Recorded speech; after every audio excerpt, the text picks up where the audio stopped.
An alternative view of Afghan society with bold images of women and gentle portraits of men. The exhibition Unveiled Women, Men with Flowers, a new face of Afghanistan, brings together the photographs of Fatima Hosseini and Oriane Zerah at the Fragonard Museum in the south of France. Oriane joins us to tell us more about making those images. Welcome to the show. Thank you. The exhibition puts your photographs, as I said, in a visual dialogue with those of Fatima Hosseini, an Afghan artist living in exile, and you're a French photographer working in Afghanistan. Let's focus on the men in your portraits. They're often accompanied by these beautiful roses, flowers. Why did you choose to add that object to these compositions? So, to be honest, I didn't choose that subject. It came... When I went to Afghanistan the first time, I noticed that Afghans love flower, and I chose to be focused on this reality because, unfortunately, when it's about Afghanistan, it's always about its tragedy, which of course were and are real. But I wanted to show another side of the story, and whoever has been to Afghanistan and spent time there noticed the love that Afghans have for flower. So I just decided to be focused on that reality. And an interesting point also was that in Western world, flowers are linking to femininity. And in Afghanistan, that's not the case, or that's not only the case. So I found it interesting to take photography of men with flowers. And the other point is it's more easy, to be honest, to take photo of man in the street and in the public space because I was not able to ask women to stop them in the street and to say, can I take your photo, and just talk to me about flower. With men, it was quite an easy task and they were very happy about it. So that's how the project started. Oh, okay. And it's interesting that you mention femininity because I wanted to ask you about one portrait in particular, Les Frères Fleurs. It really tells us something about masculinity, I think, about stereotypes about masculinity. What does it say? Yeah, I mean, so this is this photo has been taken in Khost, which is a province in the south of Afghanistan, which is very, very conservative. And in a particular district called Tani, the men wear flower on the pakol. The pakol is the traditional hat that we see on the photo.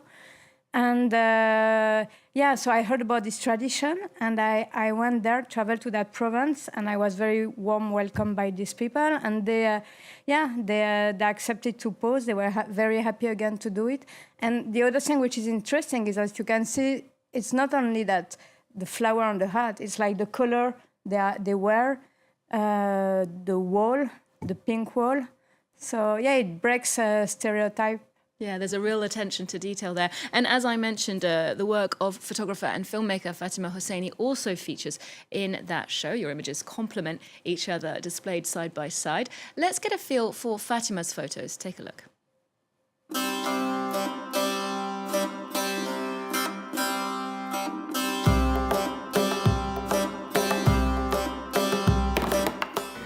In Kabul, I found another face of femininity and women life. And despite all these dark images and burqa on the cover of magazine, and always put Afghan women in this victim frame from a conflict zone, was all the things that I always see. But in Kabul, I saw and I felt so many different things. I mean, through the life of women and their beauty and their resilience that are always underestimated and overlooked by the news of war and conflict.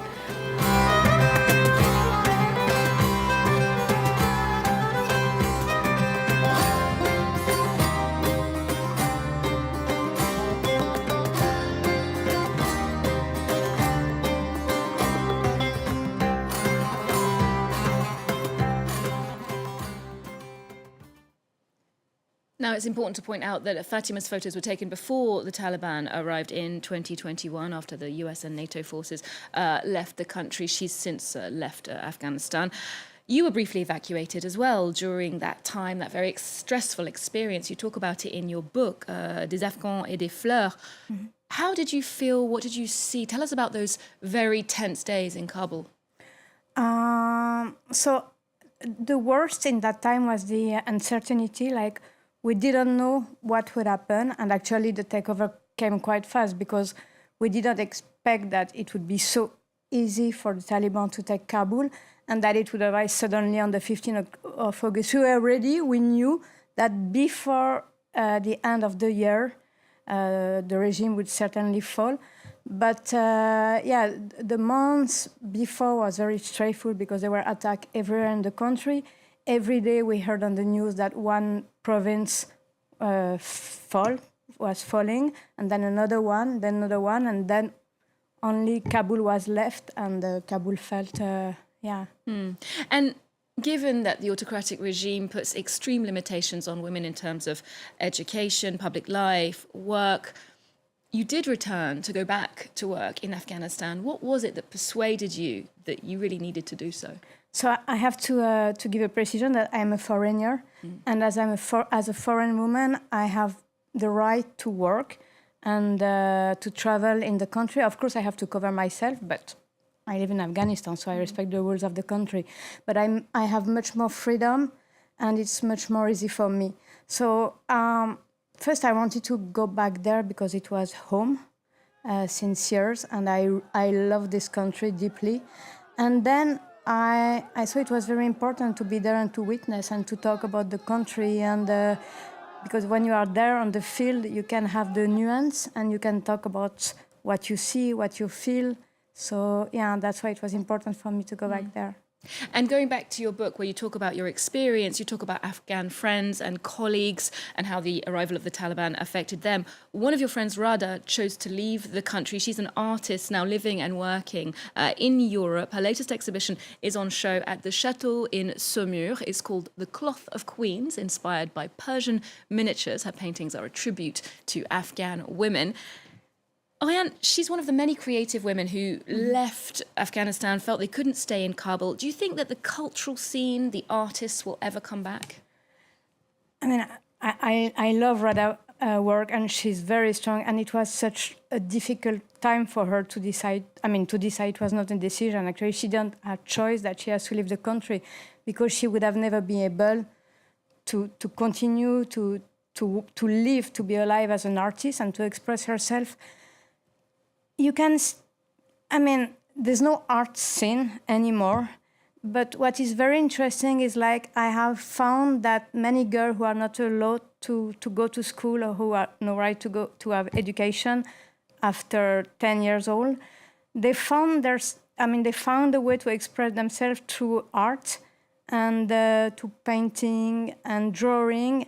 And the crazy thing is like even some therapists, because there's a rise of depression, and the mental health of women is quite a disaster there, give as a prescription to young girls to go to drawing and painting class.